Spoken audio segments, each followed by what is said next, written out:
Cuando canta nuestro coro, normalmente no aplaudimos, pero hoy sí aplaudimos.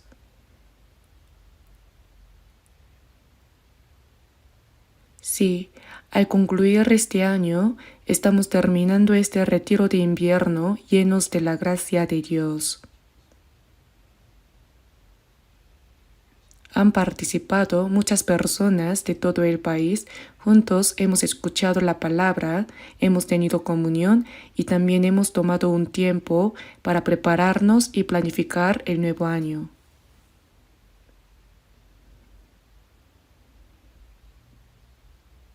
Damos muchas gracias a Dios, no solo porque nos ha dado la oportunidad de recibir la salvación, sino también porque nos ha dado la oportunidad de predicar el Evangelio. Por eso, nuestro anhelo de corazón es aún mayor, no desperdiciar esta valiosa oportunidad de los últimos tiempos que Dios nos ha dado, sino cumplir plenamente la preciosa misión que el Señor nos ha encomendado.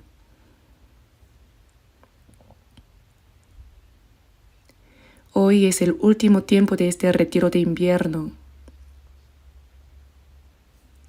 Algunos, especialmente quienes viven de lejos o de otras regiones, hoy se encuentran en las iglesias a las que asisten, pero me han dicho que el mensaje que compartiré aquí hoy será transmitido en vivo a todo el país. Por eso creo que todos estaremos escuchando la misma palabra. Oremos juntos.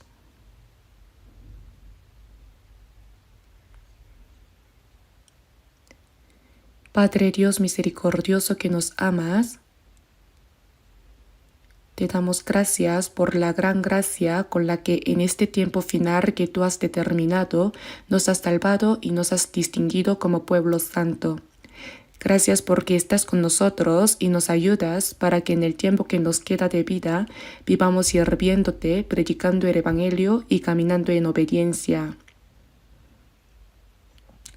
También te damos gracias porque a través de este retiro de invierno, muchas iglesias de todo el país han podido reunirse para escuchar la palabra, tener comunión y dedicar un tiempo valioso para planificar, diseñar y prepararse para el nuevo año.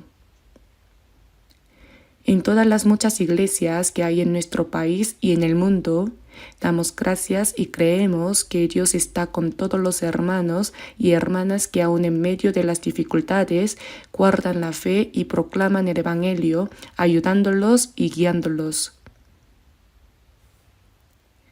En este tiempo final, concédenos comprender claramente cuál es la santa misión que nos has encomendado, la obra de anunciar el Evangelio, y permite que todos nosotros seamos usados de manera valiosa conforme a tu voluntad para que llevemos el Evangelio a las muchas almas miserables que aún no han recibido la salvación y que ellas también, junto con nosotros, puedan ser salvas y tener la gloriosa esperanza de entrar en la vida eterna y en el reino de los cielos. También te damos gracias porque en este tiempo podemos reunirnos juntos para agradecerte y aprender tu palabra. Señor, enséñanos la palabra que necesitamos y muéstranos cómo debemos vivir y andar. Sostén a cada uno de nosotros con tu palabra y con la mano de tu poder y guíanos conforme a tu voluntad. Oramos en el nombre de nuestro Señor Jesucristo. Amén. Busquemos un momento en nuestra Biblia el libro de los Salmos, Salmo 107.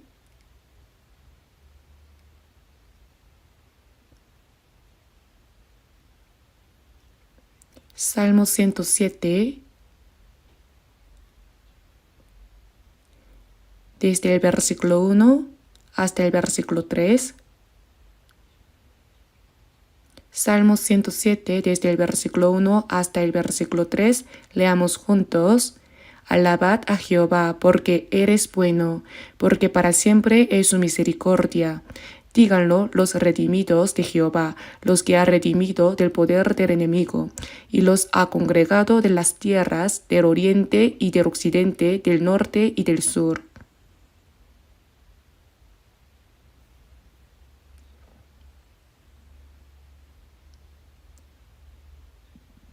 Esta palabra fue escrita hace aproximadamente 3000 años, pero expresa en forma de poesía la imagen de los santos que después de que Jesús viniera y consumara la obra de la salvación, fueron salvos y se hicieron uno en el Espíritu Santo.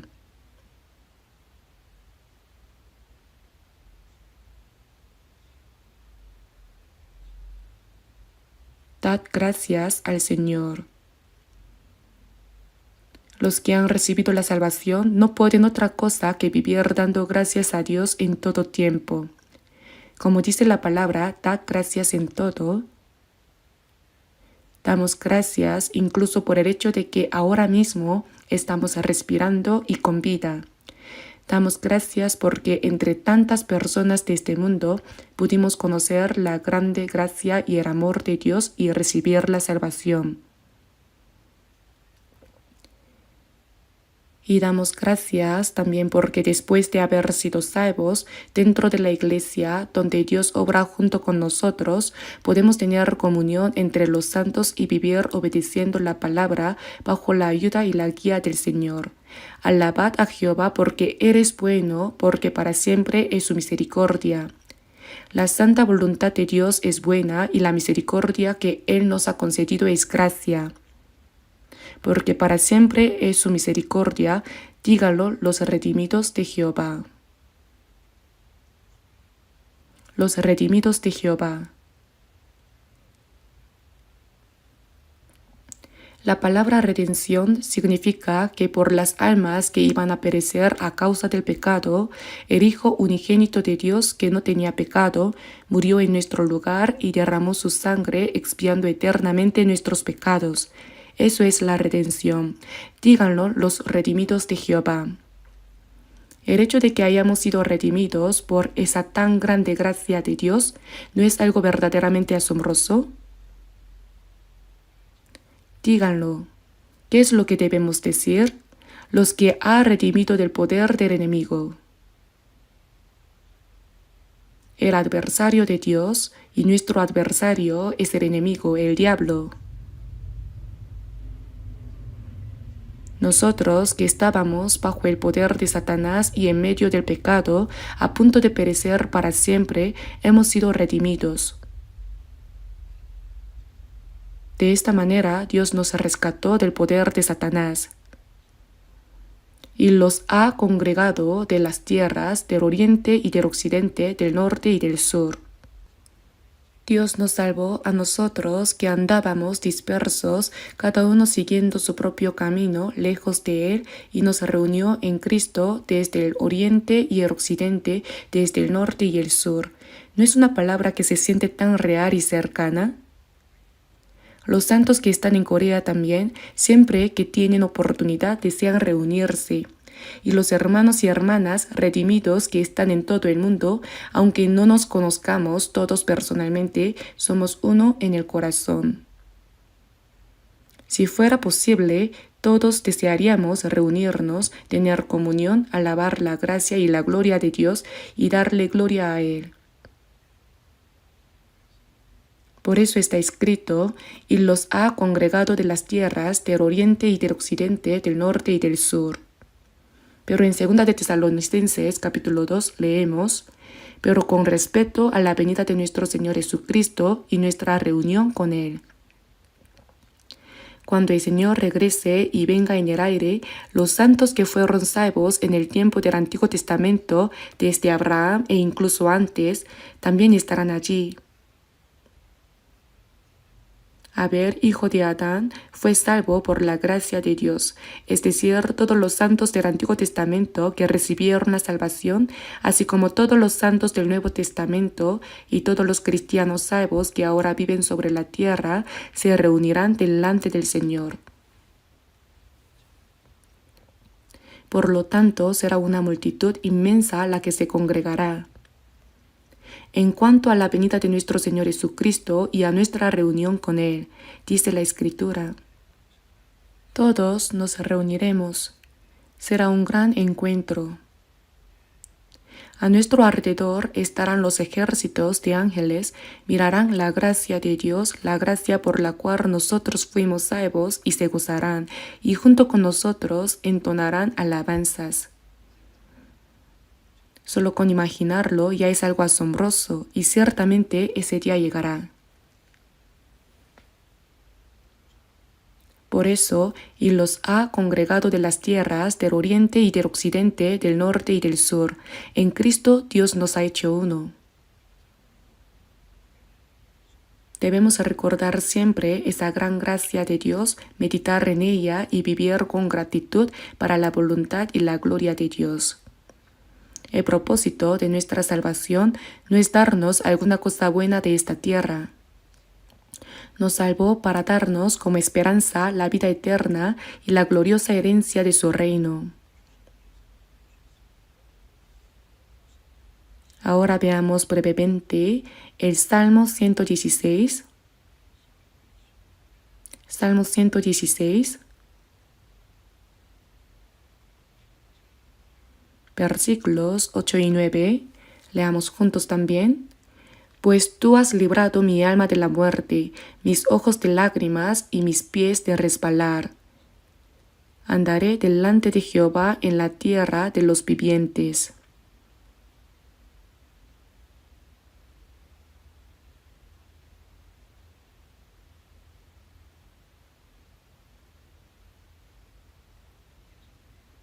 Pues tú has librado mi alma de la muerte, del poder de la muerte eterna, y mis ojos de lágrimas. Las lágrimas son tristeza. Se dice que mientras vivimos en esta tierra, nacemos llorando, vivimos llorando y nos vamos llorando. Pues bien, el Señor nos ha librado de esas lágrimas y de esa tristeza a nosotros que tendríamos que vivir en medio de este dolor y aflicción. Si miramos Apocalipsis capítulo 21, en el nuevo cielo y la nueva tierra, dice, Dios mismo estará con ellos como su Dios, enjugará Dios toda lágrima de los ojos de ellos, como diciendo, Hijo, en ese mundo sufriste mucho, derramaste muchas lágrimas. Él dice que enjugará nuestras lágrimas, nos consolará, mis ojos de lágrimas. Pero los salvos también derraman muchas lágrimas por otra razón, lágrimas que se derraman para vivir conforme a la voluntad y la gloria de Dios y para anunciar el Evangelio. Mis ojos de lágrimas y mis pies de resbalar, mis pies de resbalar. Yo estaba tropezando en el pecado, cayendo a punto de precipitarme hasta el infierno, pero el Señor me sostuvo en el momento justo. ¿Qué palabra tan vívida y real es esta? Andaré delante de Jehová en la tierra de los vivientes. Mientras viva en esta tierra, antes me había apartado de Dios, cada uno seguía su propio camino y estuve a punto de ir al infierno, pero ahora, el resto de mi vida, andaré delante de Jehová en la tierra de los vivientes. Viviremos el resto de nuestros días delante de Dios. Ahora ya no podemos volver a vivir apartados de Dios. Y leamos juntos también desde el versículo 12 hasta el 14. Desde el versículo 12 hasta el 14, leamos juntos. ¿Qué pagaré a Jehová por todos los beneficios para conmigo? Tomaré la copa de la salvación e invocaré el nombre de Jehová. Ahora pagaré mis votos a Jehová delante de todo su pueblo. Aquí dice, ¿qué pagaré a Jehová por todos sus beneficios para conmigo? Esta es una expresión que solo pueden decir los cristianos que han sido redimidos por la gracia de Dios. ¿Qué pagaré a Jehová por todos sus beneficios para conmigo? Para salvar a un pecador como yo, el Hijo unigénito de Dios Jesucristo, según lo que dice Filipenses capítulo 2, versículo 6, siendo en forma de Dios, es decir, un ser igual al Dios creador, vino a esta tierra en forma de hombre.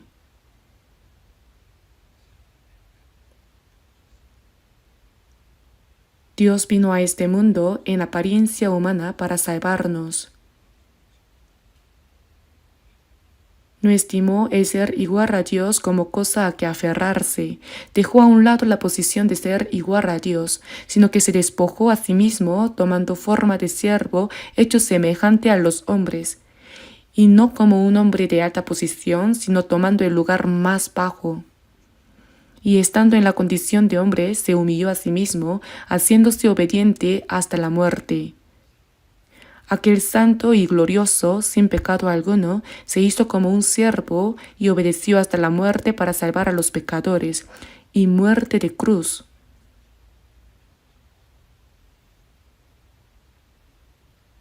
Así de grande es la gracia con la que nos salvó. El Hijo unigénito de Dios murió en lugar de un pecador como yo.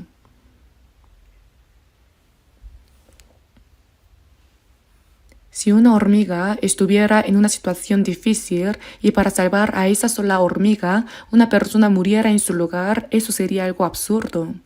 No tendría sentido, no se podría entender. Algo así es imposible. Que el Hijo unigénito de Dios haya muerto en lugar de pecadores como nosotros no puede compararse siquiera con que un hombre muera por una hormiga. Eso está más allá de toda imaginación. Y que Dios salve a pecadores como nosotros, destinados a caer hasta lo más profundo del infierno, y nos haya hecho sus hijos, herederos del cielo, capaces de entrar en el reino de los cielos y participar de su gloria, eso es algo que no podemos ni imaginar. En 1 de Samuel vemos que Dios dice: Él levantará del polvo al pobre y del muladar exalta al menesteroso para hacerle sentarse con príncipes. Es como sacar algo de un montón de basura sucia, limpiarlo cuidadosamente y colocarlo en el lugar que más aprecia el rey. Algo así resulta incomprensible.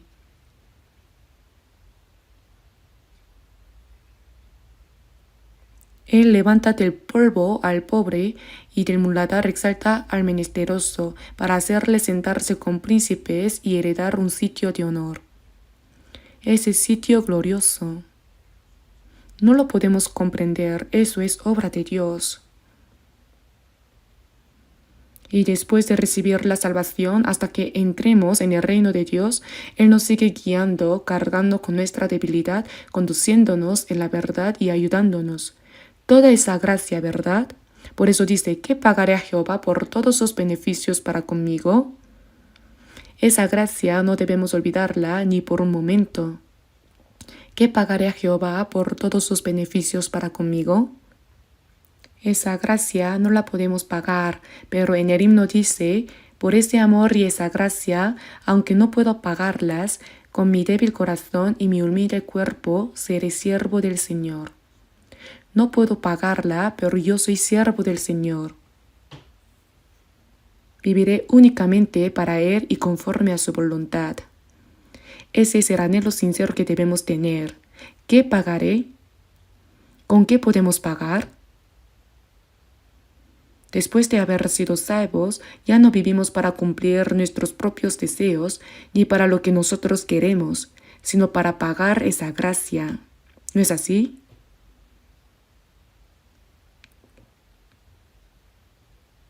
No debemos olvidar esa gracia. Cuando recordamos esa gracia, aún en medio de pruebas y dificultades, podemos vivir agradecidos y con gozo conforme a la voluntad del Señor. Por eso, ¿qué pagaré? La Biblia nos muestra cómo podemos pagar esa gracia. Después de haber recibido la salvación, para pagar la gracia de Dios, debemos vivir el resto de nuestra vida conforme a lo que dice 1 de Pedro capítulo 4, para no vivir el tiempo que resta en la carne conforme a las concupiscencias de los hombres, sino conforme a la voluntad de Dios. Así es como respondemos a esa gracia. Existe la expresión ingratitud, ¿verdad? La gracia que hemos recibido de nuestros padres también es grande y preciosa, por eso los honramos y les mostramos piedad filial. En realidad, nuestros padres nos dieron la vida, nos criaron, nos enseñaron y nos ayudaron. Esa gracia nunca podremos pagarla por completo. Pero cuando alguien desobedece a sus padres, se opone a ellos y les causa preocupación y dolor, se dice, ese es un hijo ingrato, totalmente falto de piedad filial. Por eso moralmente se dice que el pecado de la falta de piedad filial es el más grave. Entre 10.000 pecados, el mayor es la falta de piedad filial. De los 10 mandamientos son 10 en total. De ellos, 4 son mandamientos relacionados con Dios y 6 son mandamientos relacionados con las personas. El primero de los mandamientos relacionados con las personas es honra a tu padre y a tu madre. Si honramos a nuestros padres, en Efesios capítulo 6 está escrito que es el primer mandamiento con promesa. Hay una promesa de bendición de Dios, para que te vaya bien y seas de larga vida sobre la tierra. Es decir, quien honra bien a sus padres mientras viva en esta tierra, prosperará en lo que hace y tendrá una larga vida. Espiritualmente, nuestro Padre es el Padre de nuestras almas, Dios. Quien honra bien a Dios también debe honrar bien a sus padres. Hacia arriba servimos a Dios y vivimos conforme a su voluntad, y en lo carnal respondemos a la gracia de nuestros padres.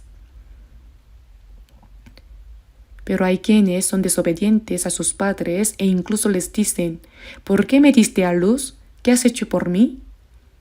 Y se rebelan contra ellos. Eso está claramente equivocado. Quien no conoce la gracia de Dios, quien no ha sido salvo, no puede comprender qué es la gracia de Dios. En ese sentido no hay mucho que decir. Pero aún los que han sido salvos, habiendo recibido una gracia tan grande, con frecuencia la olvidan. Si no olvidáramos esa gracia, sino que viviéramos con gozo y gratitud, deberíamos vivir únicamente para el Señor que nos salvó, conforme a su voluntad y para agradarle. Pero no vivir así y en cambio vivir a nuestra manera, según lo que nos gusta, ¿no es un gran error? Por eso, ante la pregunta ¿qué pagaré a Jehová por todos sus beneficios para conmigo?, debemos, por medio de la palabra, meditar más en qué es la gracia de Dios, cuán grande y maravillosa es esa gracia, y aprender también cómo responder a ella.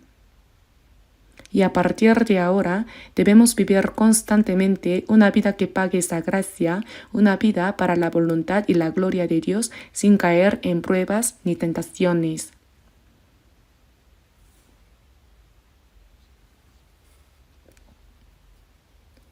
¿Qué pagaré a Jehová por todos sus beneficios para conmigo? Tomaré la copa de la salvación e invocaré el nombre de Jehová. La copa de la salvación significa alzar la copa con gozo por la gran gracia de Dios. Tomaré la copa de la salvación e invocaré el nombre de Jehová, es decir, alabar y exaltar la gracia de Dios.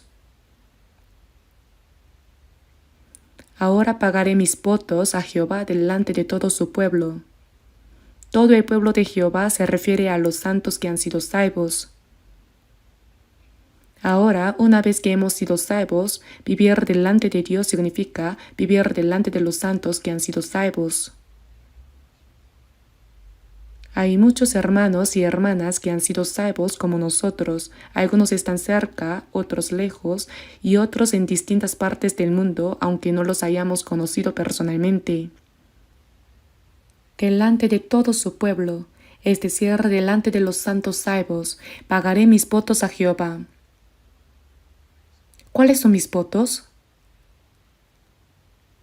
La persona que ha sido salva debe hacer un voto delante de Dios al menos una vez, prometerle a Dios que vivirá conforme a su voluntad. Eso es un voto. Hay una persona llamada Zinzendorf, un conde alemán. Ser conde significaba poseer vastas tierras y gran poder. Él era un hombre con mucha autoridad y riquezas. Este conde Zinzendorf fue salvo. Después de recibir la salvación, parece que no tenía claro cómo debía vivir. Un día, en un museo de Alemania, vio un cuadro de Jesús colgado en la cruz, con la corona de espinas sobre la cabeza, sufriendo en la cruz. Al contemplar ese cuadro, Zinzendorf cayó postrado delante de él y comenzó a llorar sin parar inconsolablemente.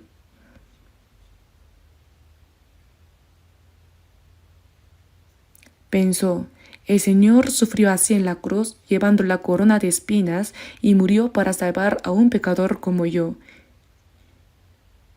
¿Y yo qué he hecho por el Señor? Al darse cuenta de que no había hecho nada por él, cayó postrado allí y lloró amargamente una y otra vez.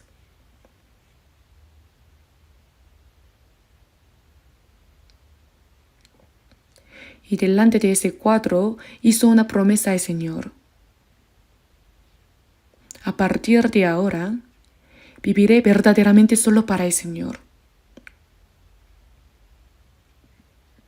Por eso dedicó todas sus muchas riquezas a la obra de predicar el Evangelio. En Inglaterra, John Wesley, quien fue salvo después de haber sido pastor, ese John Wesley colaboró junto con Zinzendorf en la obra de predicar el Evangelio.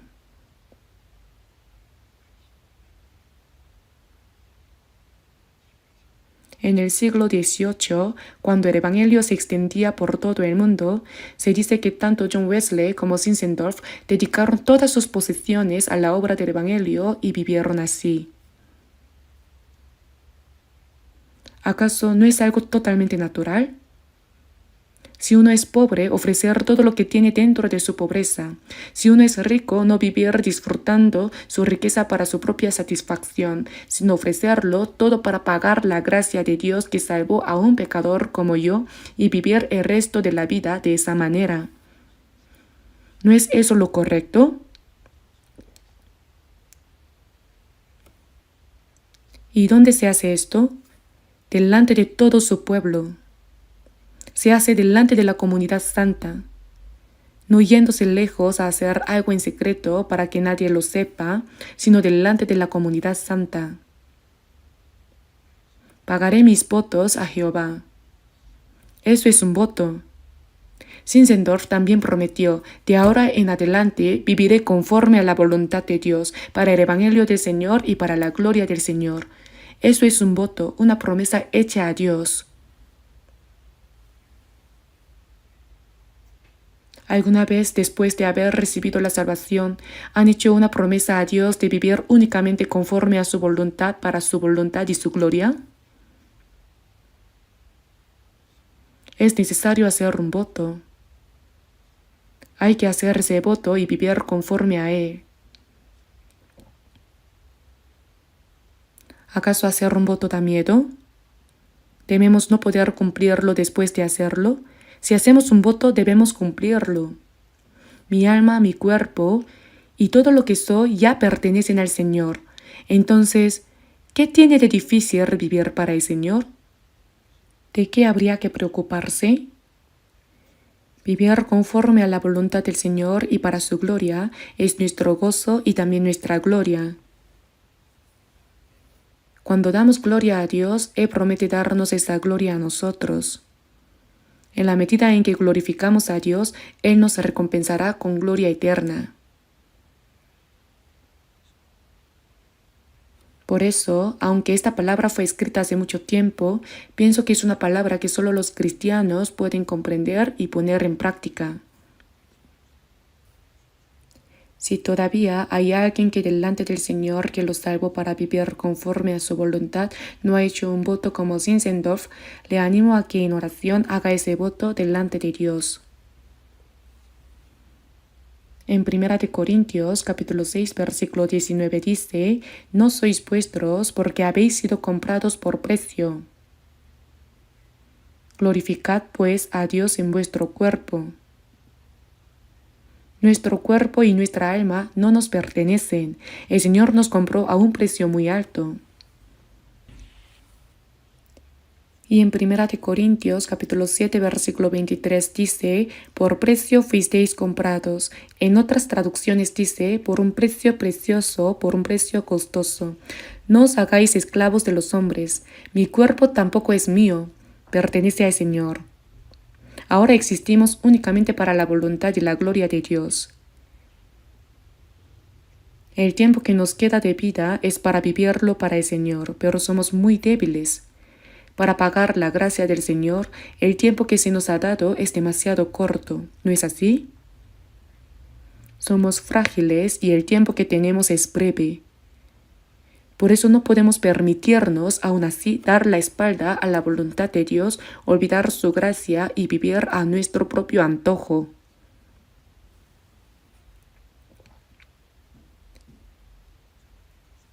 Nosotros, los cristianos, debemos vivir como hijos de Dios que han sido salvos. En la Biblia vemos cómo vivieron los apóstoles y los santos que nos precedieron.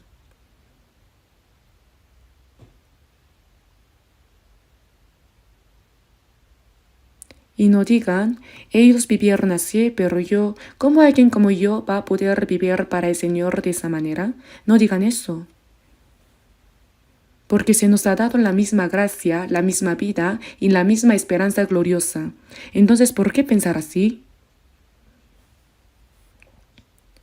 Por eso debemos vivir el resto de nuestra vida de tal manera que no tengamos de qué avergonzarnos delante de los santos, sino que podamos vivir con dignidad y honor delante de Dios y de los hombres.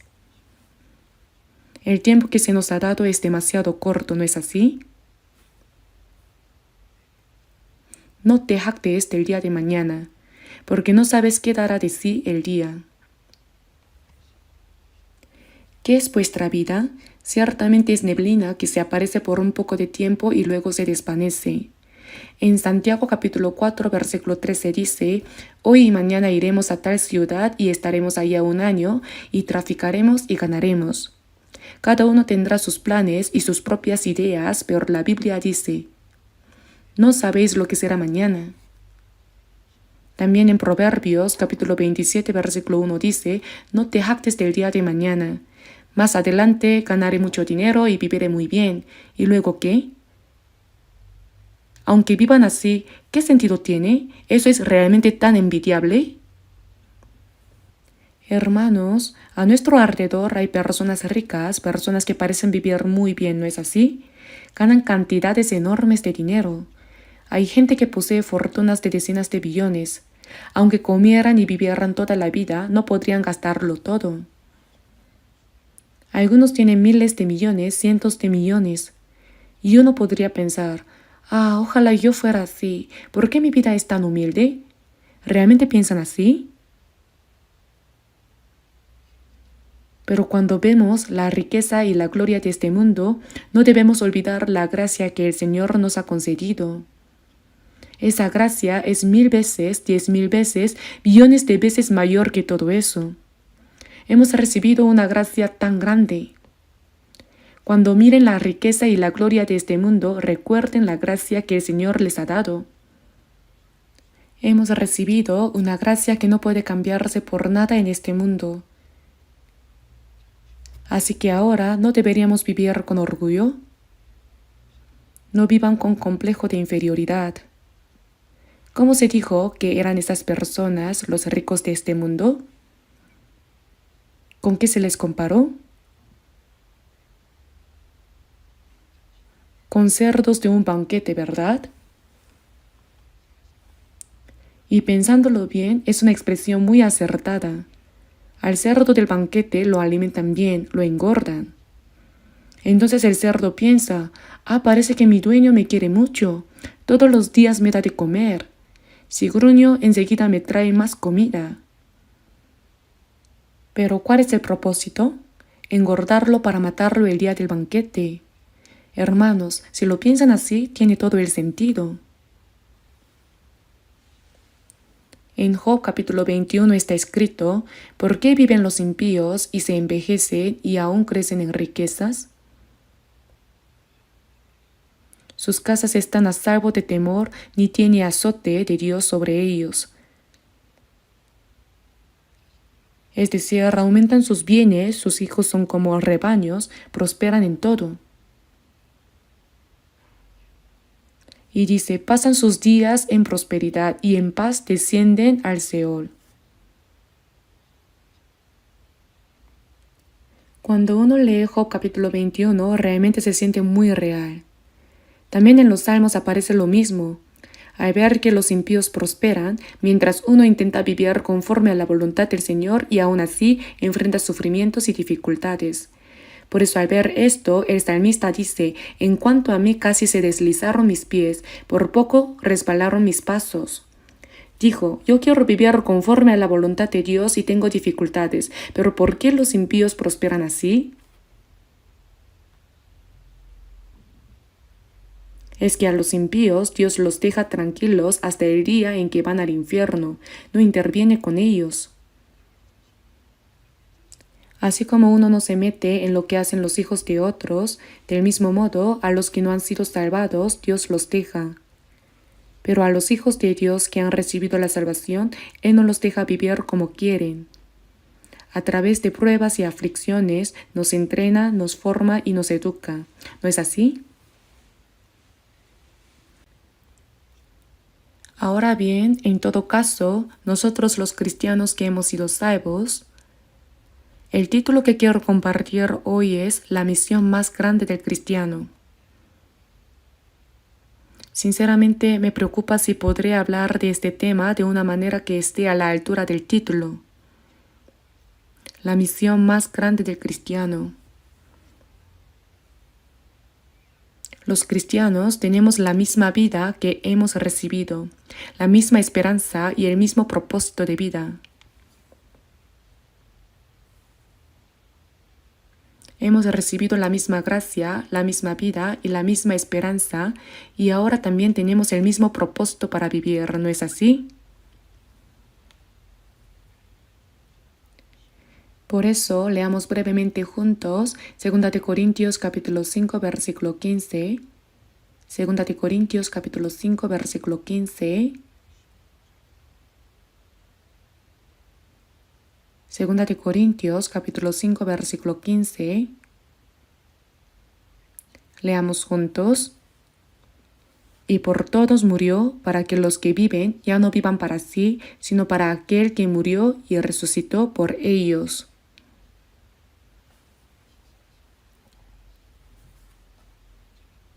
Él es Cristo, el Cristo. El Señor murió en lugar de todos los hombres. En realidad murió sustituyendo a todos, pero ahora el que ha sido salvo comprende esa gracia y reconoce, el Señor murió en lugar de un pecador como yo. La maldición y el juicio que yo debía recibir, el Señor los cargó todos en la cruz. Por eso dice, y por todos murió, para que los que viven. ¿Quiénes son los que viven? Son las personas que han comprendido la gracia de Dios y han sido salvas. A los que no han sido salvos, la Biblia los llama muertos. Hay vivos y hay muertos. Y Él os dio vida a vosotros cuando estabais muertos en vuestros delitos y pecados. El hombre estaba muerto por sus delitos y pecados, pero cuando es salvo, ese espíritu que estaba muerto es vivificado. Así que para que los que viven ya no vivan para sí, sino para aquel que murió y resucitó por ellos. ¿Para qué murió el Señor en nuestro lugar y nos salvó? El propósito de nuestra salvación es que los que ahora vivimos, los que hemos sido salvados, ya no vivamos más para nosotros mismos, sino que vivamos para aquel que murió por nosotros y resucitó. Ese es el propósito por el cual Él nos salvó. La Biblia dice que nos salvó para que nosotros, los que hemos sido salvos, ya no vivamos más para nosotros mismos, sino para el Señor que murió y resucitó en nuestro lugar. Esta palabra fue escrita por medio del apóstol Pablo, y cuando pensamos en la gracia que hemos recibido, aunque muriéramos 100 veces por el Señor, no podríamos pagar esa gracia, ¿verdad? Aunque no podamos morir 100 veces, al menos una vez deberíamos vivir para el Señor, ¿no es así? ¿Ni siquiera eso queremos hacer? Si eso no nos gusta, entonces mejor devolvamos la salvación. Si tanto se envidia vivir a gusto como el mundo y luego ir al infierno, viviré para el Señor, moriré para el Señor, viva o muera que soy del Señor. Ese himno lo cantamos bien, ¿verdad? Y la Escritura dice en Salmos capítulo 33, versículo 1, en los íntegros es hermosa la alabanza. Podemos cantar himnos muy buenos, pero si el corazón no es así, entonces estamos mintiendo. En los íntegros es hermosa la alabanza. Los himnos no existieron desde el principio como himnos. Alguien primero escribió un poema. Una persona que fue salva escribió en forma de poesía el testimonio que se había hecho realidad en su corazón. Después otra persona le puso música y así se empezó a cantar. Eso es un himno. Por eso en los himnarios aparece quién escribió la letra y quién compuso la música. En los himnos hay confesión de fe, hay testimonio de fe, hay promesas hechas al Señor y también hay contenido de oración. Todo eso debe brotar de nuestro corazón. Debe convertirse tal cual en un testimonio sincero de nuestro corazón, en una confesión de fe y en una promesa delante de Dios. Si no es así, es mentira. La oración también puede ser una oración mentirosa. Cuando uno ora, ora con mucha elocuencia como un río que fluye sin parar, pero cuando uno mira cómo vive, esa vida no tiene nada que ver con la oración. Al orar parece que tiene mucha fe, pero al mirar su manera de vivir no tiene relación alguna con lo que oró. Esa oración es una oración mentirosa. También de la oración está escrito así, mas la oración de los rectos es su gozo.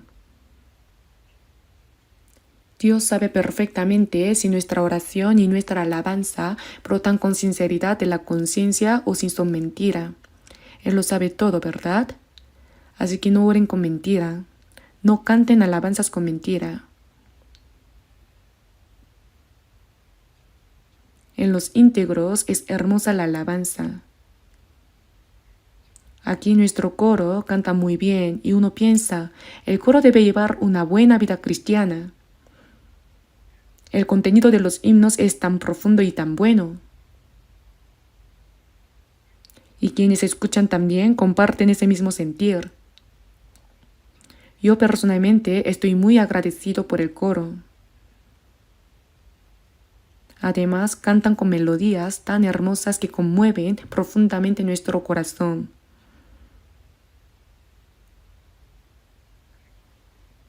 Bien, ahora veamos también un momento Romanos capítulo 14.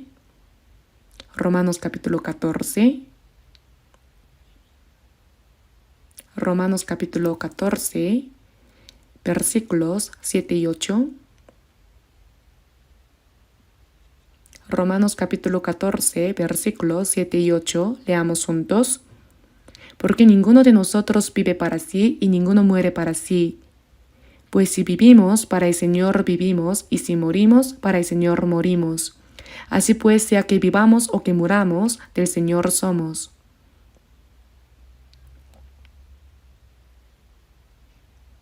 Este versículo se conecta con la palabra de 2 de Corintios, capítulo 5, versículo 15. También fue escrito por el apóstol Pablo. Tanto aquel versículo como este versículo fueron registrados por el mismo apóstol.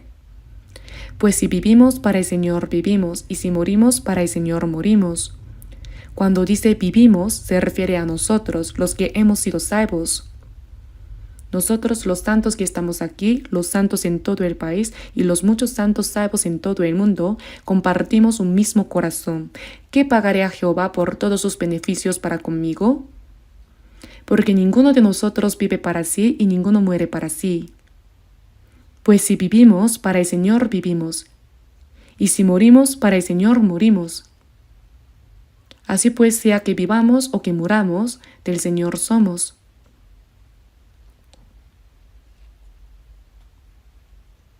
Antes existían los siervos, ¿verdad? Pero no se trataba simplemente de un peón que trabajaba en la casa de un rico. En aquellos tiempos, cuando existía el sistema de la esclavitud, a las personas se las compraba con dinero. Si alguien compraba un buey con dinero, podía hacerlo trabajar o incluso matarlo, todo dependía del dueño, ¿no es así? Por eso al siervo en griego se le llama doulos, es decir, esclavo. El apóstol Pablo, al escribir el Nuevo Testamento, tanto en Romanos como en Filipenses, dice en Romanos capítulo 1, versículo 1, Pablo, siervo de Jesucristo. Él consideraba un gran honor llamarse a sí mismo siervo de Jesucristo. El siervo es una persona que ha sido comprada a un precio muy alto, ha sido comprada. Por lo tanto, existe únicamente para su Señor. El siervo no tiene derecho a vivir para sí mismo ni libertad para decidir sobre su muerte, por lo que no puede tener planes propios, ni deseos propios, ni opiniones propias. Existe únicamente para su Señor. Nosotros somos siervos de Jesucristo. El Señor murió en nuestro lugar. Por nosotros el Señor se hizo siervo hasta la muerte. Jesús dijo, como el Hijo del Hombre no vino para ser servido, sino para servir, y para dar su vida en rescate por muchos. El Señor murió hasta el final para servirnos verdaderamente. Entonces, ¿cómo debemos pagar esa gracia? Debemos convertirnos en siervos de Cristo, ¿no es así? Nosotros no tenemos derecho a vivir para nosotros mismos ni libertad para decidir sobre nuestra muerte, porque ninguno de nosotros vive para sí y ninguno muere para sí, pues si vivimos, para el Señor vivimos, y si morimos, para el Señor morimos. ¿Por qué? Porque sea que vivamos o que muramos, del Señor somos. La persona que está dispuesta a morir por el Señor puede vivir correctamente para el Señor. Piénsenlo bien. ¿Estamos preparados para morir por el Señor? Si lo estamos, entonces también podemos vivir correctamente. El que vive correctamente para el Señor es el que tiene derecho a morir por el Señor. ¿Acaso Dios permite que cualquiera muera por Él? Solo quien ha vivido para el Señor puede al final morir para el Señor. El que vive según su propio deseo puede morir para el Señor. Eso no tiene sentido. Primero se vive para el Señor y luego se muere para el Señor. Así vivieron los apóstoles y todos los santos que nos precedieron, vivieron para el Señor y murieron para el Señor. Si una persona que ha recibido la salvación vive para sí misma y muere para sí misma, eso es una maldición, una maldición. No tiene ningún valor en absoluto. Y por todos murió, para que los que viven ya no vivan para sí, sino para aquel que murió y resucitó por ellos. Este es el propósito por el cual Él nos salvó. Por eso leamos también juntos Romanos capítulo 14, versículo 9. Porque Cristo para esto murió y resucitó y volvió a vivir, para ser Señor así de los muertos como de los que viven. Para esto, ¿para qué? Para que el cristiano salvo no viva para sí mismo ni muera para sí mismo, sino que viva para el Señor y muera para el Señor. Para ese propósito el Señor murió y resucitó en nuestro lugar. Ese es el propósito por el cual Él nos salvó.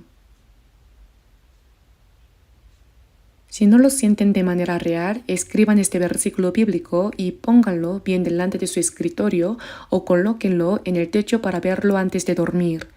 No debemos olvidarlo ni por un instante. Cristo para esto murió y resucitó.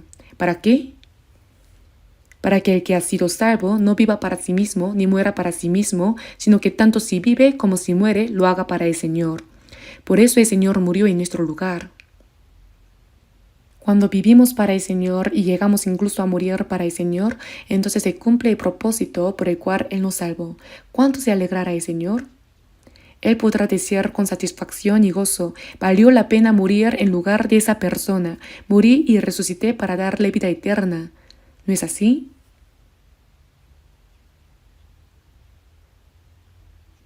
Él se complace al vernos vivir conforme a su voluntad. Por eso dice, para ser Señor así de los muertos como de los que viven. Nosotros ya no somos nuestros propios dueños.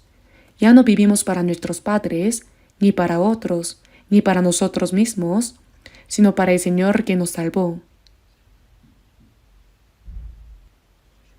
¿No es algo absolutamente claro? Este hecho tan sencillo, tan trascendental, este hecho eterno, no debemos olvidarlo jamás. Cuando escuchamos la palabra decimos, Ah, sí, amén. Viviré para el Señor. Así lo decidimos en nuestro corazón, pero luego, al salir y bajar las escaleras, lo olvidamos todo. Si alguien llega en un auto nuevo y reluciente, pensamos, ¡ah, qué envidia! Si vemos a alguien con ropa elegante, decimos, ¡qué bien, qué bonito! ¿De verdad eso nos da tanta alegría? ¿Acaso uno envidiaría a un cerdo en un banquete? Desde ahora, cuando vean algo elegante o costoso, piensen, eso es como un cerdo en el banquete. Recuerden siempre esto. No debemos envidiar al cerdo del banquete. Nosotros, los que hemos sido salvados, vivimos y morimos para el Señor en esta tierra, soportamos cualquier dificultad por Él. Ese es un privilegio que Dios nos ha dado. ¿Cualquiera puede hacer eso? No. Los que no han sido salvos no tienen derecho a vivir ni a morir para el Señor, porque no tienen ninguna relación con el Señor.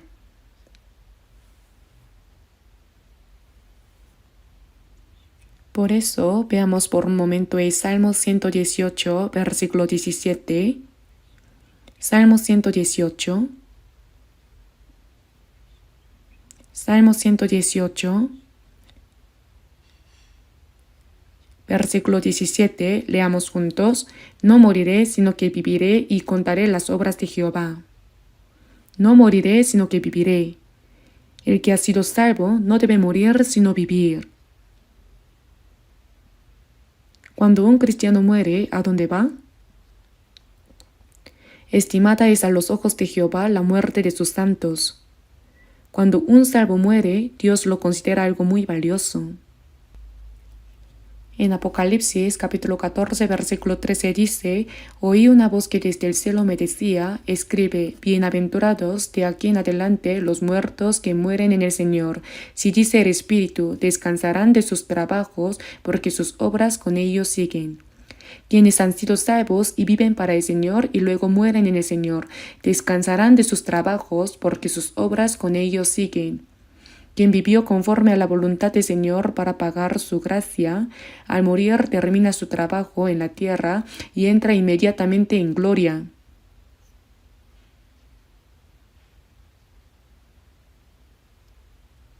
Estimada es a los ojos de Jehová la muerte de sus santos. Cuando Dios ve a un salvo morir después de llevar una vida cristiana, lo considera valioso. ¿Tienen miedo de morir? No debemos vivir y morir de cualquier manera. Si vivimos conforme a la voluntad del Señor y morimos por Él, ¿cuán maravilloso es eso? El apóstol Pablo estuvo desnudo, hambriento, sin dormir, sin comer, pasó frío y tembló, fue azotado innumerables veces, encarcelado muchas veces y estuvo al borde de la muerte. ¿Cuánto sufrió? Pero en 2 de Timoteo capítulo 4 dice, he peleado la buena batalla, he acabado la carrera, he guardado la fe. Por lo demás me está guardada la corona de justicia, la cual me dará el Señor juez justo en aquel día. ¡Qué himno de victoria más impresionante! Cuando Jesús murió en la cruz dijo, consumado es. Es algo maravilloso. Él vino a este mundo, murió en la cruz, pagó por el pecado del hombre y completó toda la obra de salvación de las almas. Consumado es. Luego entró en su gloria. El apóstol Pablo también, al morir, cantó su victoria diciendo, he acabado la carrera, he guardado la fe. Por lo demás me está guardada la corona de justicia, la cual me dará el Señor, juez justo, en aquel día. La salvación nos la dio el Señor al morir en la cruz y derramar su sangre, pero después de haber sido salvos, vivimos para el Señor, que es el juez justo. El Señor que nos salvó es, al mismo tiempo, nuestro juez justo. En Apocalipsis capítulo 22, versículo 12, dice, he aquí yo vengo pronto y mi galardón conmigo. El Señor que viene tiene en sus manos la recompensa que dará a cada persona.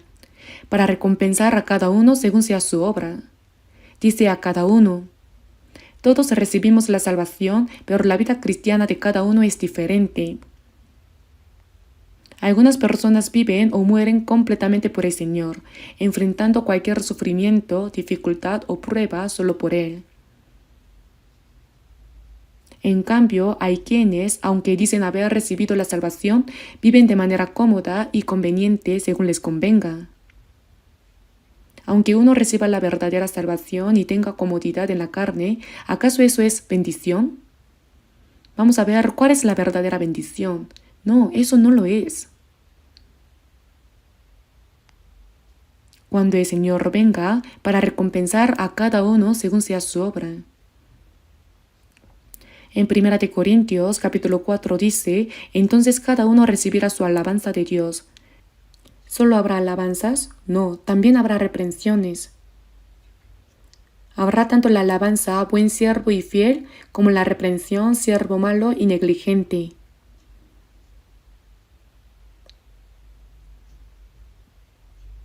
Si el Señor nos mira y se goza en nosotros y nos elogia, entonces por eso podríamos soportar cualquier sufrimiento durante toda la vida, ¿verdad?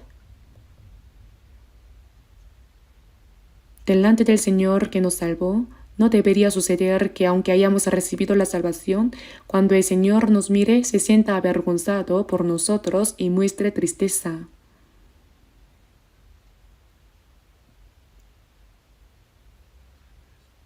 Por eso está escrito, no moriré, sino que viviré. Si muriéramos, iríamos pronto delante del Señor.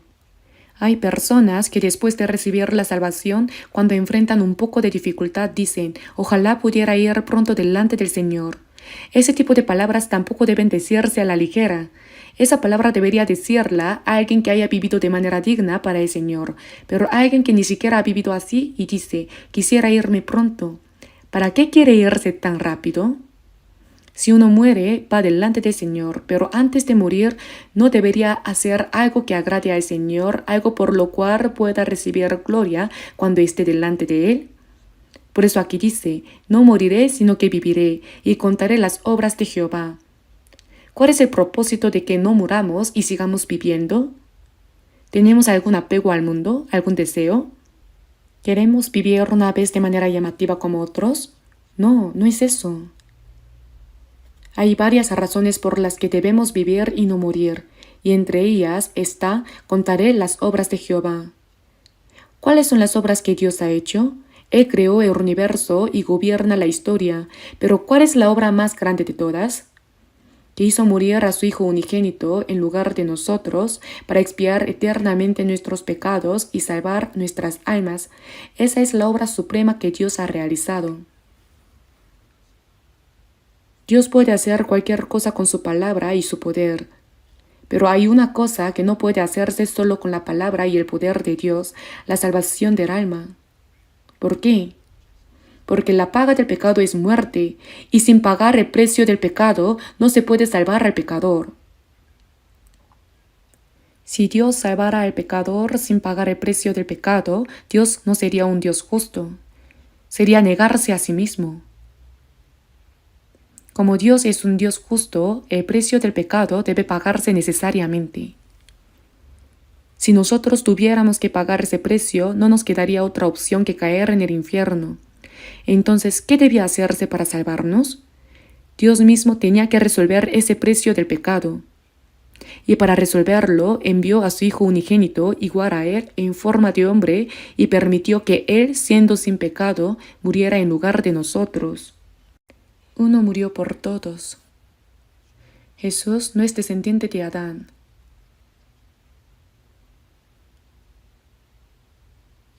En Isaías capítulo 7 versículo 14 dice, He aquí que la Virgen concebirá y dará a luz un hijo. Fue verdaderamente hombre, pero para nacer sin pecado solo tomó prestado el vientre de una virgen durante 10 meses. Jesús vino como hombre, pero no es descendiente de Adán, no es pecador, nunca cometió pecado.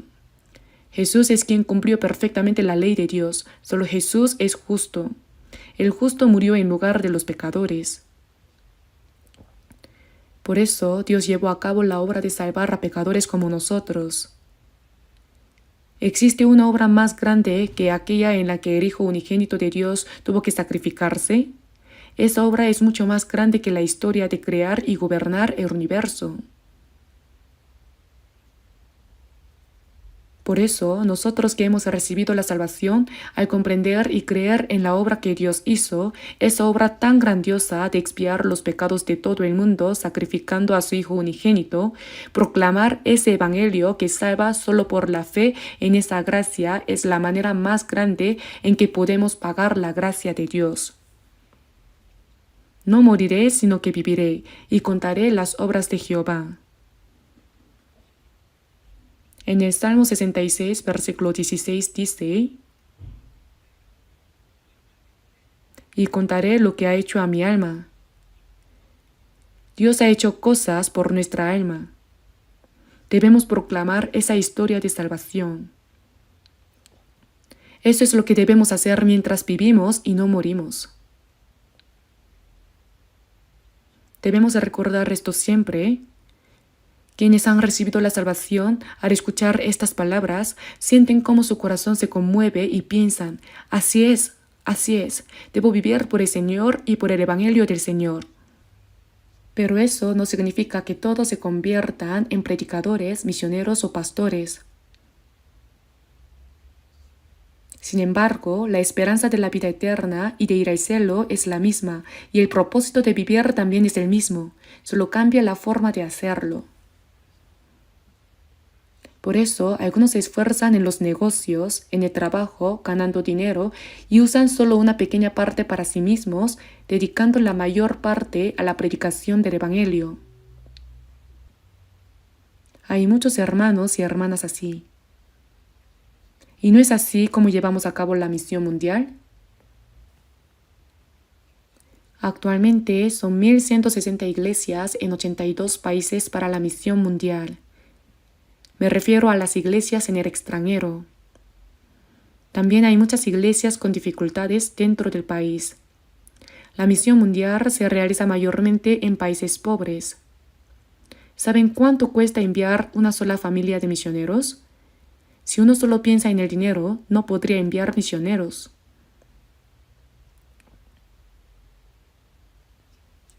Se debe preparar la casa donde vivirán, también el edificio de la iglesia, el centro de retiro, comprarles un automóvil, cubrir la educación de los hijos y su manutención.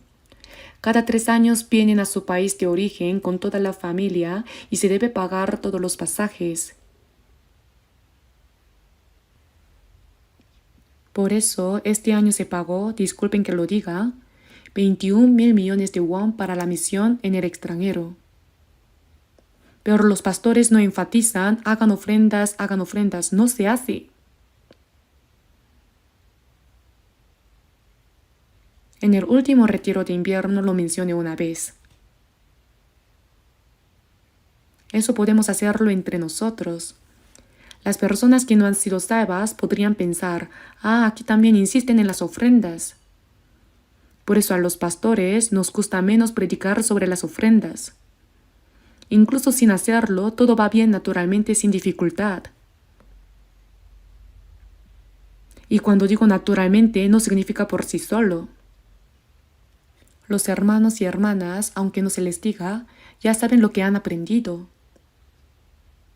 Los que han sido salvos saben conscientemente cómo deben vivir delante del Señor y lo ponen en práctica. Por eso se puede llevar a cabo la misión mundial. Puede que yo no pueda ir como misionero, pero puedo enviar a otros misioneros. ¿Cómo se envía a un misionero? En Toronto, Canadá, falleció un pastor llamado Oswald Smith de la People's Church.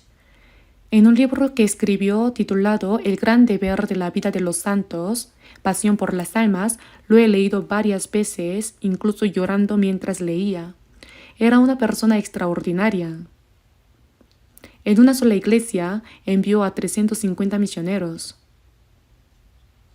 Colocaba frente a la congregación a la persona que iba a ser enviada como misionero y decía: vamos a enviar a esta persona como misionero. ¿Quién la enviará? La gente respondía: sí, yo la enviaré, nosotros la enviaremos. Y así enviaron a 350 personas. En su libro decía que antes de morir quería enviar a 400. Esto fue en la People's Church de Canadá. Después de su muerte, su hijo Paul Smith no logró hacer lo mismo. El pastor Smith, él mismo había ido como misionero y regresó debido a enfermedad. Por eso decía: aunque no pueda ir como misionero, enviaré a otros misioneros. Hermanos, aunque yo no pueda ir, puedo enviar a alguien en mi lugar. Si yo solo no puedo, la iglesia puede enviar juntos, ¿verdad? Podemos hacerlo. Si envío como presupuesto misionero lo que he obtenido con esfuerzo y trabajo, mientras se utilice ese dinero, los pecadores que iban a ir al infierno pueden ser salvados. Por eso en Lucas capítulo 16, versículo 9 dice: ganad amigos por medio de las riquezas injustas, para que cuando éstas falten os reciban en las moradas eternas. Las riquezas de este mundo que no se usan según la voluntad de Dios se llaman riquezas injustas. No se refiere a dinero incorrecto o malo. Con esas riquezas del mundo debemos ganar amigos. ¿Qué clase de amigos?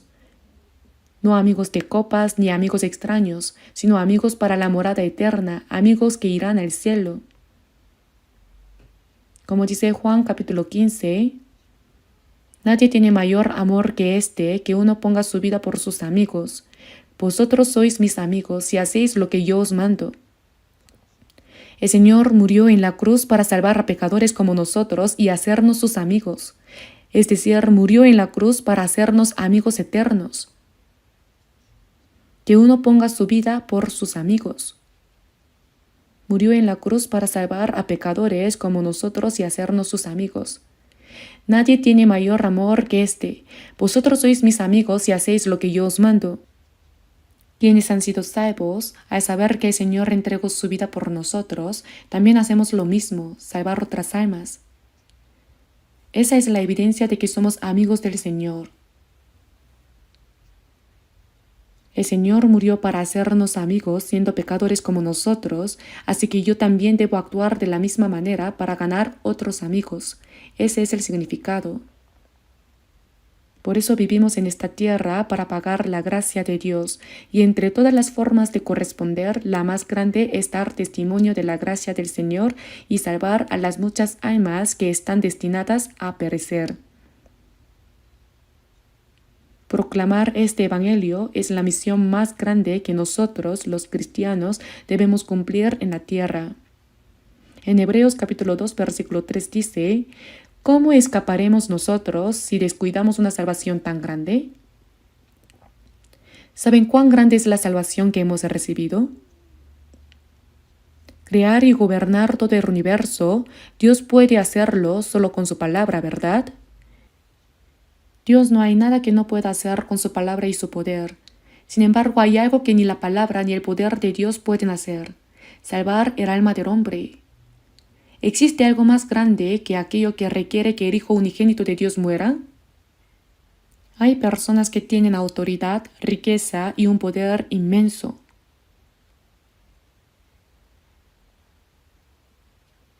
Pero si hubiera algo que solo pudiera resolverse entregando a su único hijo hasta la muerte, no existiría nada más grande que eso. Si Dios pudiera salvarnos sin que su Hijo unigénito muriera en la cruz, ¿por qué lo envió al mundo para morir de la manera más miserable en la cruz, sufriendo y derramando toda su sangre? Porque no había otro camino. Por eso está escrito una salvación tan grande. Hermanos, ¿saben cuán grande es la salvación que hemos recibido? Parece que muchos no lo saben bien. ¿Cómo escaparemos nosotros si descuidamos una salvación tan grande?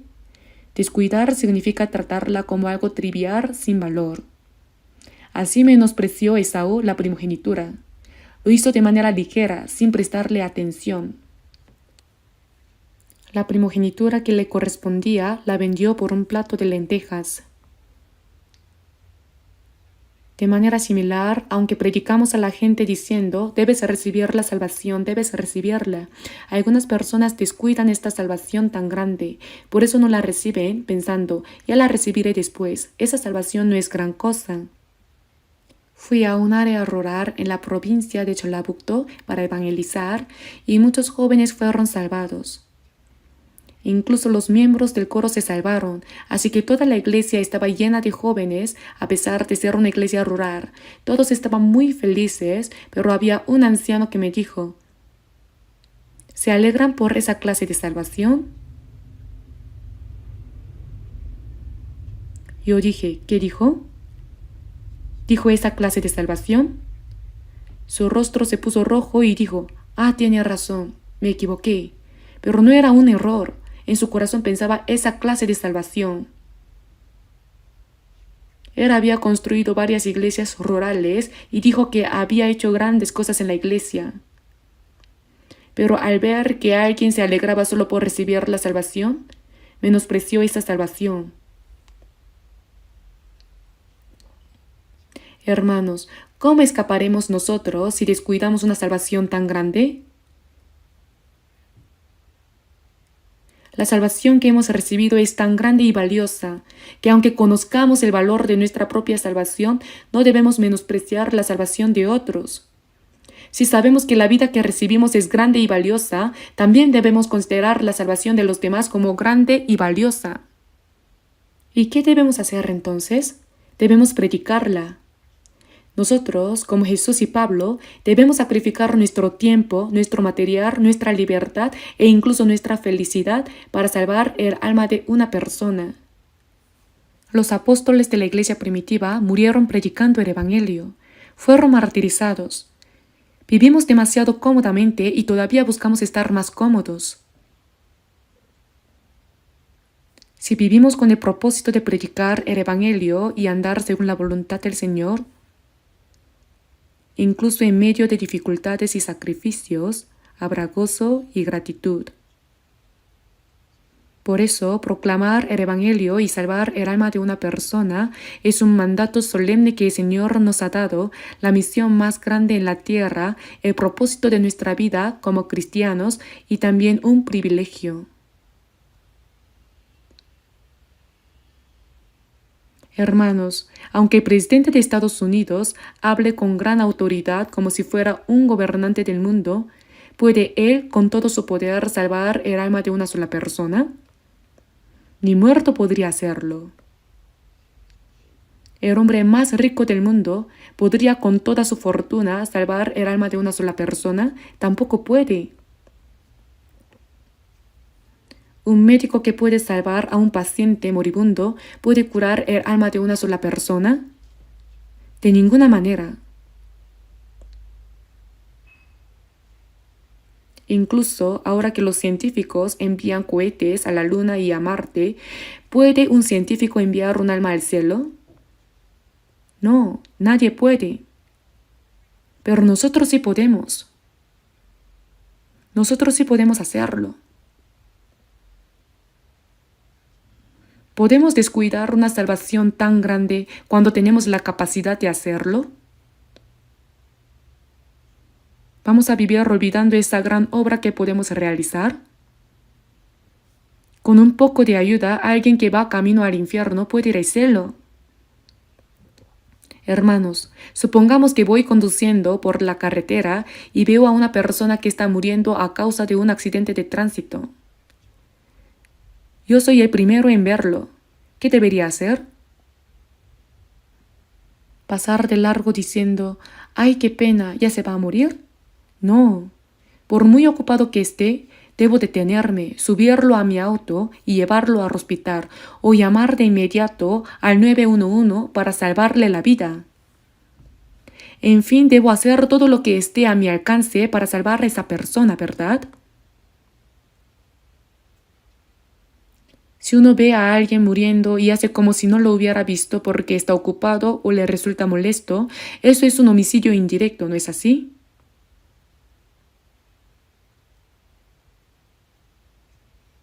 El Señor murió en la cruz para salvarnos. Pero si no se predica ese evangelio, nadie puede recibir la salvación. Veamos un momento Juan capítulo 20. Juan capítulo 20, versículo 19. Cuando llegó la noche de aquel mismo día, el primero de la semana, estando las puertas cerradas en el lugar donde los discípulos estaban reunidos por miedo de los judíos, vino Jesús y puesto en medio les dijo: paz a vosotros. Y cuando les hubo dicho esto, les mostró las manos y el costado, y los discípulos se regocijaron viendo al Señor. Entonces Jesús les dijo otra vez: paz a vosotros. Como me envió el Padre, así también yo os envío. Y habiendo dicho esto, sopló y les dijo: recibid el Espíritu Santo. A quienes remitiereis los pecados, les son remitidos, y a quienes se los retuviereis, les son retenidos. Se apareció Jesús resucitado. Al escuchar la noticia de que Jesús había resucitado, los discípulos que se habían dispersado se reunieron de nuevo. Pero aún dudaban: ¿será posible que realmente Jesús haya resucitado? Por miedo a los judíos cerraron las puertas con llave y de repente Jesús apareció en medio del cuarto. El cuerpo resucitado de Jesús es espiritual, puede aparecer y desaparecer a voluntad, y aunque las puertas estén bien cerradas, puede manifestarse dentro de la casa. Si vemos Lucas capítulo 24, al principio los discípulos estaban espantados y atemorizados y pensaban que veían espíritu. Jesús dijo: porque un espíritu no tiene carne ni huesos, como veis que yo tengo, solo había derramado sangre. Jesús dijo: paz a vosotros, mostrando las marcas de los clavos en sus manos y la herida en su costado. Luego dijo: como me envió el Padre, así también yo os envío.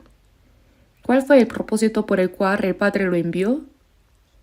El Hijo unigénito de Dios, sin pecado, fue enviado para morir por los pecadores, derramando su sangre para nuestra salvación, cumpliendo así la obra de redención. Y después de cumplir todo esto, resucitó. Como me envió el Padre, así también yo os envío. Jesús murió y resucitó para cumplir la obra de salvación, y al decir yo os envío, nos está diciendo: proclamen ese evangelio. Envió a los discípulos para que difundieran la obra de salvación que Él completó al morir y resucitar. Y no solo a los discípulos, sino también a nosotros, nos envió a proclamar la obra de salvación, ¿verdad? Como dice Romanos capítulo 10, versículo 14, ¿cómo pues invocarán a aquel en el cual no han creído? ¿Y cómo creerán en aquel de quien no han oído? ¿Y cómo oirán sin haber quien les predique? Aunque Jesús murió en la cruz y completó la obra de salvación, si nadie proclama esa obra, nadie podrá ser salvo. Hermanos, ¿acaso alguien ha recibido la salvación por sí solo, usando solo su inteligencia, sin que nadie le haya predicado? Levanten la mano si existe alguien así. Hay personas que dicen: yo no necesito evangelización, yo solo ya lo he comprendido. No, eso no sucede. Todos hemos sido salvos porque alguien orando y testificando del evangelio y de la gracia de Dios que salva nos llevó a creer. ¿Y cómo creerán en aquel de quien no han oído? ¿Y cómo oirán sin haber quien les predique?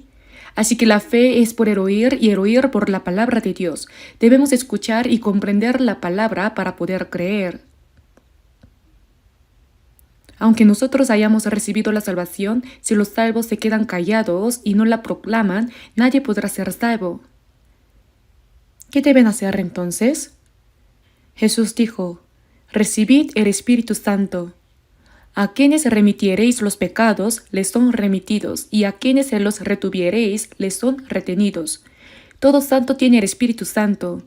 En Pentecostés el Espíritu Santo descendió, y el propósito de la venida del Espíritu Santo es dar testimonio de la gracia del Señor. Como está escrito: el Espíritu de verdad, el cual procede del Padre, Él dará testimonio acerca de mí. El Espíritu Santo habita en los santos salvos, y cuando están llenos del Espíritu Santo, proclaman el Evangelio del Señor. La promesa de a quienes remitiereis los pecados les son remitidos significa que al predicar ese Evangelio, al dar a conocer lo que el Señor ha hecho, la gente puede ser salva. Si no predicamos, ¿cómo sabrán las personas que el Hijo unigénito de Dios murió por ellos, que sus pecados han sido perdonados, cómo recibir la salvación o qué es la salvación? Nadie podrá ser salvo si no se les predica. La expresión «a quienes remitiereis los pecados les son remitidos» significa que al testificar de lo que el Señor ha hecho, los pecadores reciben perdón y son salvos. A quienes se los retuviereis les son retenidos. Significa que si no predicamos y dejamos a la gente así, van al infierno tal como están. ¿Qué vamos a hacer? Debemos hacerlo. Hermanos, ¿hay algo más grande que un ser humano pueda hacer que predicar el Evangelio y salvar el alma de una persona? No hay. ¿Y cómo predicarán si no fueren enviados? Si hemos sido enviados, ¿cómo vamos a quedarnos callados? Jesús fue enviado para cumplir la obra de salvación muriendo en la cruz y Él cumplió ese propósito. En Juan capítulo 17, la noche antes de morir, Jesús oró diciendo: «Yo te he glorificado en la tierra, he acabado la obra que me diste que hiciese». Ya había decidido morir en la cruz y resucitar. Entonces, ¿qué somos los salvos? Somos aquellos enviados a dar a conocer esa verdad. Si hemos sido enviados, ¿cómo vamos a quedarnos callados? Debemos predicar.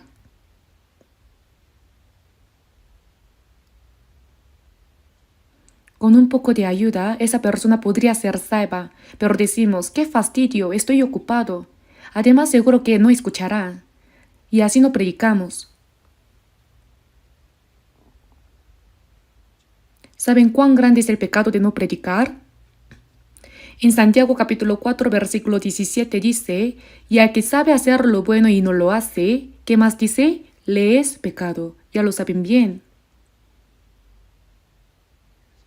¿Cuál es un acto más bueno que predicar el Evangelio, es decir, lo bueno, y salvar el alma de una persona? En Filipenses capítulo 1, versículo 5 dice, «Por vuestra comunión en el Evangelio desde el primer día hasta ahora, los salvos participan en la comunión desde el día en que fueron salvos. En esa comunión se proclama el Evangelio. Estando persuadido de esto, que el que comenzó en vosotros la buena obra, la perfeccionará hasta el día de Jesucristo». Dios hizo la buena obra en los santos salvos. La obra más buena es predicar el Evangelio a los pecadores que van camino al infierno para que sean salvos. Esa buena obra debe continuar hasta que el Señor venga.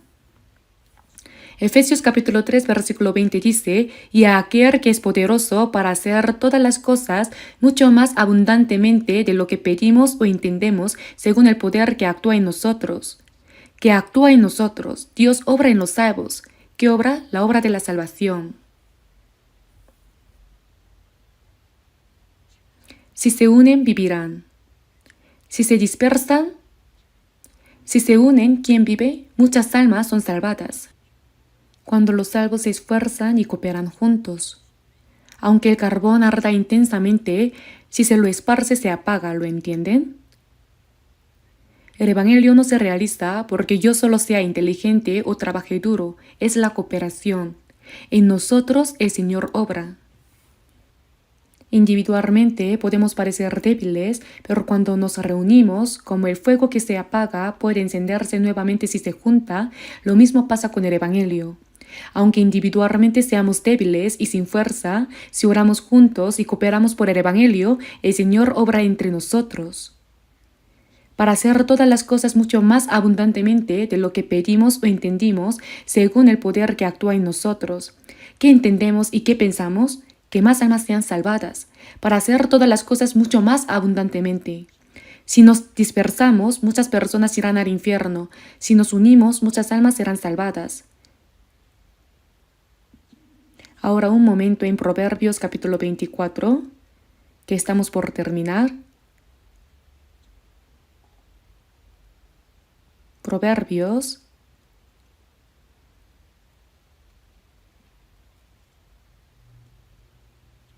capítulo 24,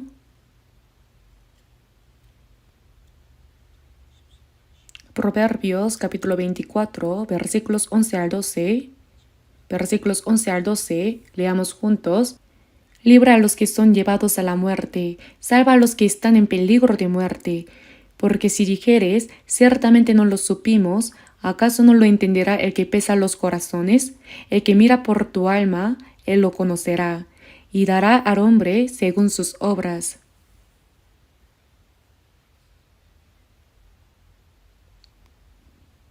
Ahora bien, esta palabra es realmente asombrosa. Libra a los que son llevados a la muerte, es decir, a los que son arrastrados al infierno. Y salva a los que están en peligro de muerte. Esto se refiere a personas que arrastradas por Satanás van camino al infierno. No te abstengas de hacerlo. No los dejes así, no los abandones. Quiere decir que los salves. Van a hacerse el desentendido viendo con sus propios ojos a personas que están siendo llevadas a la muerte, que están siendo destruidas por el diablo y arrastradas al infierno. Que vaya o no al infierno, ¿qué tiene que ver conmigo? ¿De verdad no tiene nada que ver con nosotros? Incluso pasa con la propia familia.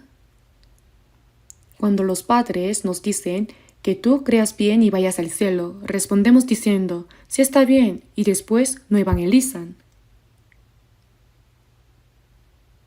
Hay personas cuyo esposo se opone tanto que dice, tú cree y vete al cielo, yo me iré al infierno a vivir con mis Corea.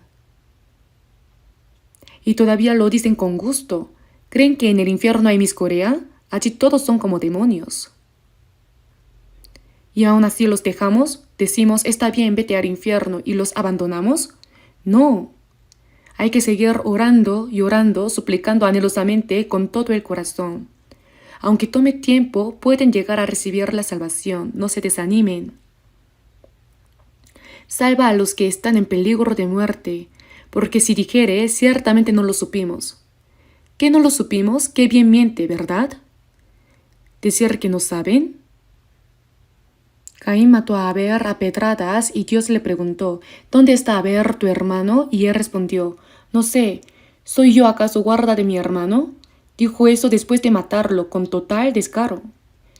Nosotros no hemos matado físicamente a nadie como Caín, pero si dejamos a alguien que va camino a la muerte y decimos, no lo sabía, ¿qué tiene que ver conmigo? Eso también es grave. Qué descarado es decir que no saben. ¿Acaso no lo entenderá el que pesa los corazones? El que mira por tu alma, él lo conocerá, y dará al hombre según sus obras. Debemos entender que no evangelizar es un pecado. No compartir el evangelio es un pecado grande.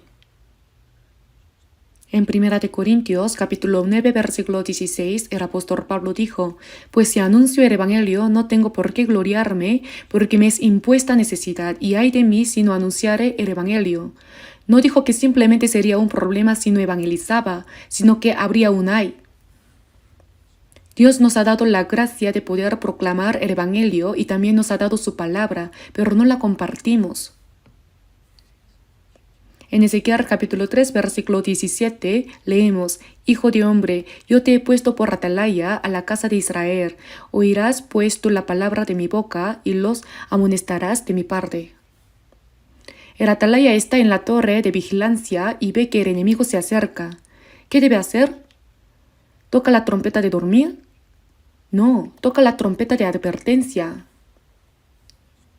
Si el atalaya ve al enemigo y permanece dormido, toda la ciudad será destruida.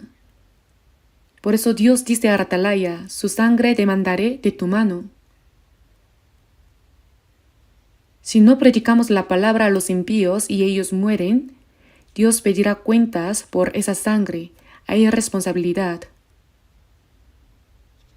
Pero si proclamamos y ellos no escuchan, Él morirá por su maldad, pero tú habrás librado tu alma. Evangelizar y quien no escuche no nos hace responsables, pero si no evangelizamos, sí somos responsables.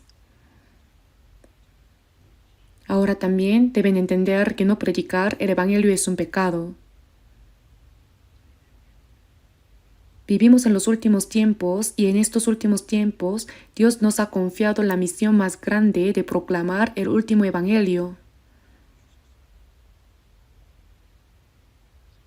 En Hechos capítulo 20 versículo 24 el apóstol Pablo dijo, Pero de ninguna cosa hago caso, ni estimo preciosa mi vida para mí mismo, con tal que acabe mi carrera con gozo y el ministerio que recibí del Señor Jesús para dar testimonio del Evangelio de la gracia de Dios.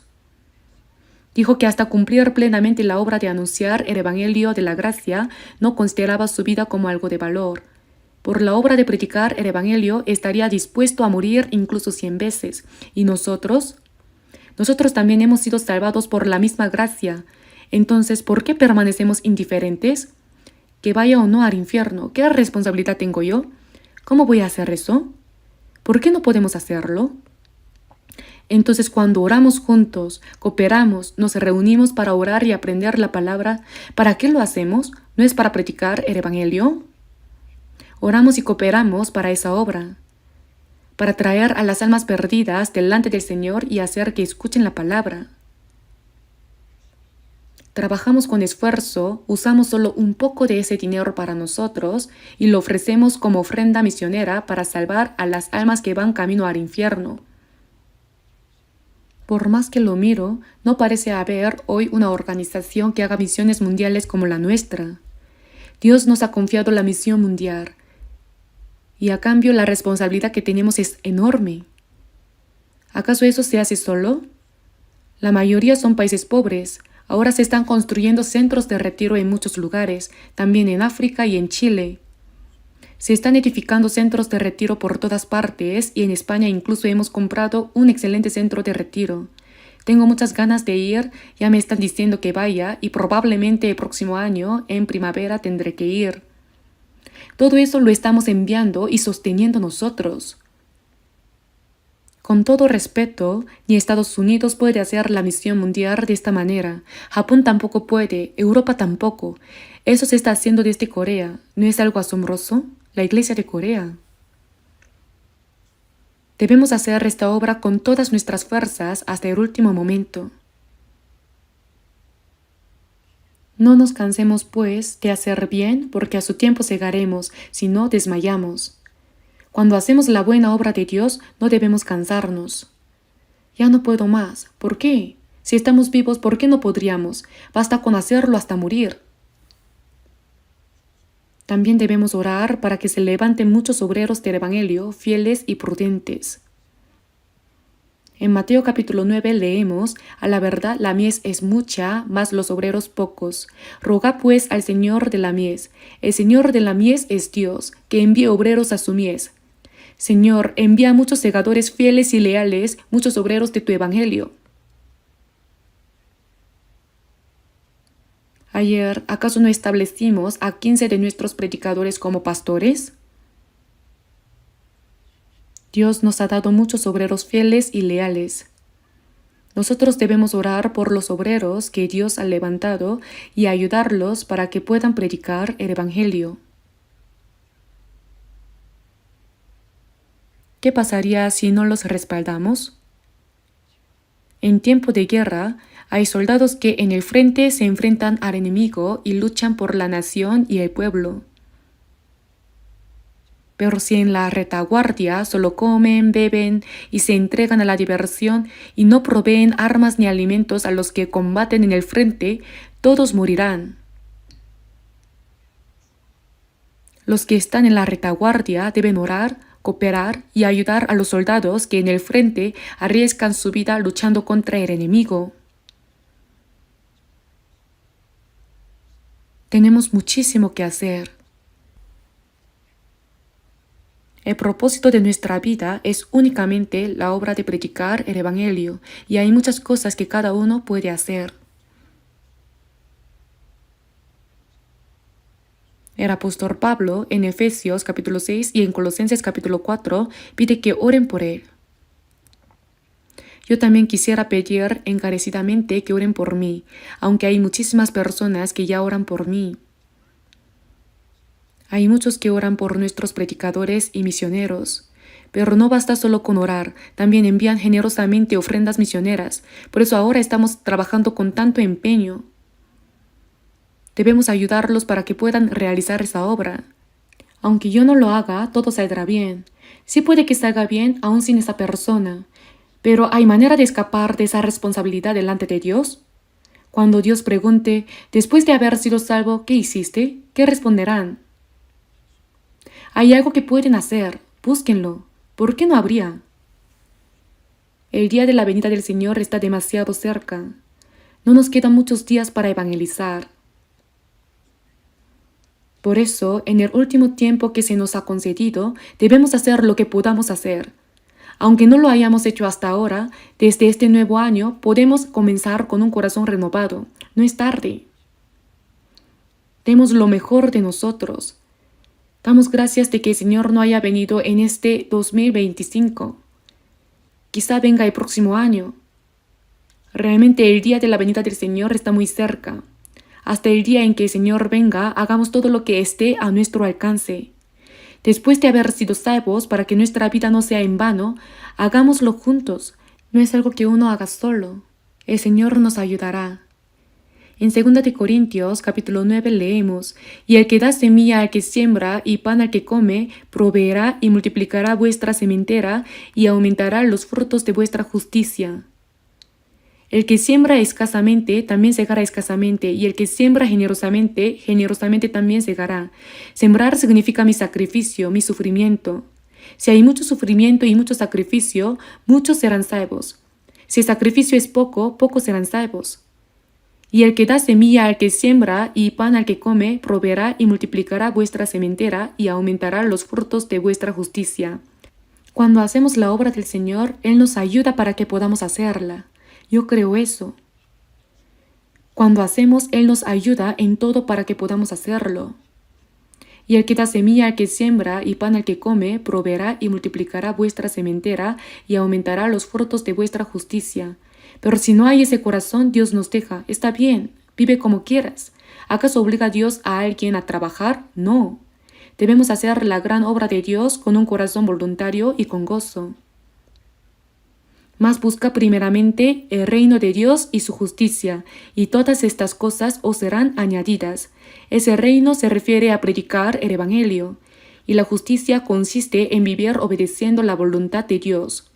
Si vivimos así, lo que nuestra carne necesita nos será dado por añadidura. Dios cumple lo que promete. Como no logramos creer esto, no reconocemos la ayuda de Dios y tratamos de vivir según nuestro propio criterio. Pero si vivimos conforme a la voluntad de Dios, predicando el Evangelio y obedeciéndole, Él nos dará todo lo que necesitamos. Dios alimenta a las aves del cielo y como dice, y si la hierba del campo que hoy es y mañana se echa en el horno, Dios la viste así. ¿No habrá mucho más a vosotros, hombres de poca fe? Y nos reprende. Vivamos de manera admirable hasta el día en que el Señor venga, ¿de acuerdo? Por eso, en esta vida corta que se nos ha concedido, para que podamos cumplir una obra aún mayor de Dios, les pido que repitan conmigo: Año de misión mundial, con todo el corazón, con todas las fuerzas, movilizando a todos. Ese ha sido nuestro lema durante varios años. ¿Cómo era? Año de misión mundial, con todo el corazón, con todas las fuerzas, movilizando a todos. Debemos movilizarnos todos. No digan yo no. Todos los que hemos sido salvos debemos unirnos, orar juntos, cooperar para esta obra, invertir nuestro tiempo, nuestros recursos y también los bienes que tenemos para cumplir sin falta la obra de Dios. Para eso se nos ha concedido este tiempo. Les pido que así lo hagan. Oremos. Padre Dios misericordioso, cuando aún no te conocíamos y estábamos lejos de ti en medio del pecado, tuviste compasión de nosotros. Te damos gracias por la gracia por la cual el Señor Jesús murió en nuestro lugar y por su sangre derramada perdonaste para siempre todos nuestros pecados y nos salvaste sin ningún mérito de nuestra parte. Nosotros que hemos sido redimidos por la preciosa sangre del Señor, te pedimos que en el tiempo que nos queda de vida, vivamos únicamente para tu voluntad y tu gloria, predicando el Evangelio del Señor y guiando a muchas almas perdidas delante de ti para que reciban la salvación. Permite, Señor, que tú estés con nosotros y obres para que se cumpla esta gran obra tuya. Te rogamos por todas las iglesias de todo el país y por los muchos santos en el mundo entero, que en este tiempo final podamos cumplir plenamente la santa obra que nos has encomendado y que se realice una obra de salvación aún mayor que el Señor desea, de modo que muchas almas sean salvadas y esto sea gozo y gloria para ti, Padre Dios.